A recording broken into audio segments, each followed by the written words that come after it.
तलाकशुदा पत्नी अपने पति के घर पहुंचती है। ये वो कहानी है जो समाज की सोच, रिश्तों की दरार और इंसान के दिलों को गहराई से छूती है। तो चलो इस कहानी को शुरू करते हैं।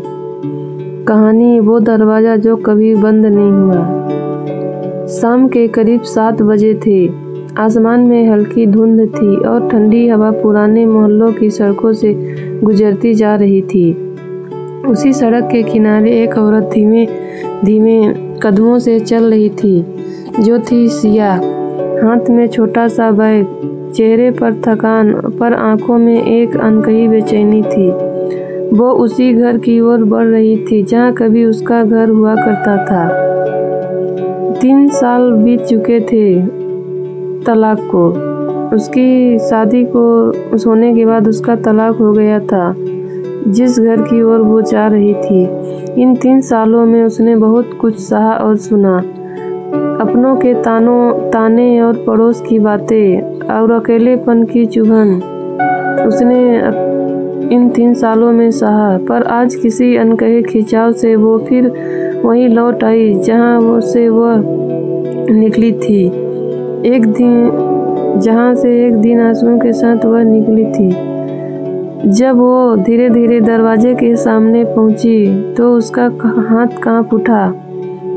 वो दरवाज़ा जिसे उसने खुद अपने पीछे बंद किया था। उसे लगा शायद अब कोई महिला इस घर में होगी तो हमारा जाना वहाँ सही होगा या गलत। शायद अब सब कुछ बदल चुका होगा। पर दिल ने कहा, बस एक बार देख लो, शायद अब भी कुछ बाकी हो।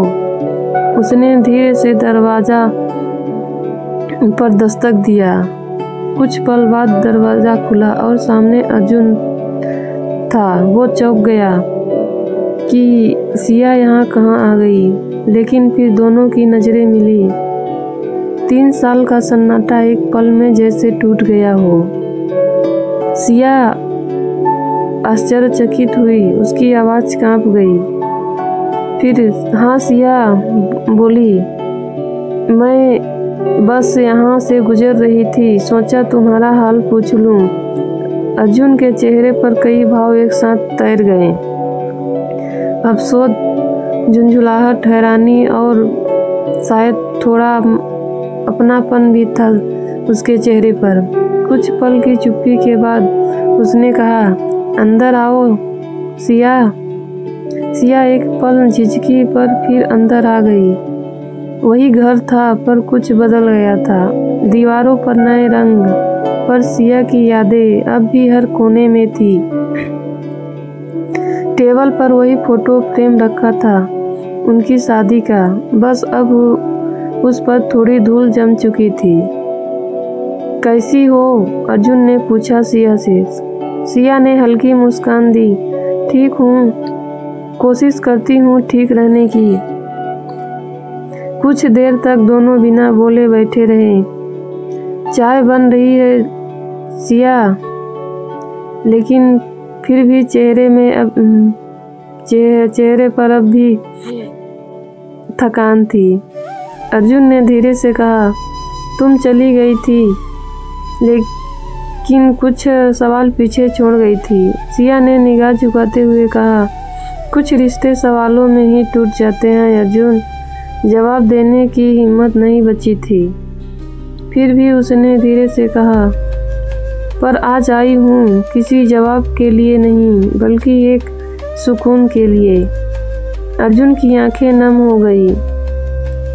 सिया, पता है मैंने बहुत कोशिश की तुम्हें भूलने की, पर कुछ चीज़ें नहीं भूली जाती। शायद हमारी कहानी खत्म नहीं हुई थी, बस रुक गई थी। सिया मुस्कुराई और बोली, कभी कभी विराम ही अंत होता है अर्जुन। मैं अब वही नहीं हूँ जो तुम्हारे साथ थी, और तुम भी शायद वो नहीं रहे। अर्जुन ने धीरे से कहा, फिर भी अगर वक्त पीछे जा सके तो। सिया ने उसकी बात काट दी और कहा, वक्त पीछे नहीं जाता अर्जुन, बस यादें पीछे मुड़ कर देख लेती हैं। कुछ देर बाद सिया उठी और वहाँ से चल पड़ी। फिर वह जब दरवाजे की ओर बढ़ने लगी तो उसने कहा, एक आखिरी बार घर को देख लूं। उसने महसूस किया कि अब उसे दर्द भी शांत है और मन भी हल्का है। और जाते जाते सिया ने कहा, अर्जुन, मैंने उस दिन ये दरवाज़ा बंद किया था गुस्से में, पर आज खुला छोड़ जा रही हूँ ताकि अगर कभी याद आए तो अंदर आने में देर न लगे। अर्जुन कुछ बोल न सका, बस उसकी आंखें सिया के पीछे तक उसे देखती रही जब तक वो मुड़कर न गई। और शायद उस दिन दोनों ने पहली बार सच में छोड़ना सीखा, न नफरत के साथ न मोह के साथ, बस शांति के साथ। तो हमारी कहानी यहीं से खत्म होती है। आगे की कहानी सुनने के लिए हमें इस कहानी के दूसरे भाग में देखें। तो धन्यवाद। हमारी कहानी आपको कैसी लगी कमेंट बॉक्स में ज़रूर बताइएगा और लाइक एवं सब्सक्राइब ज़रूर कीजिएगा।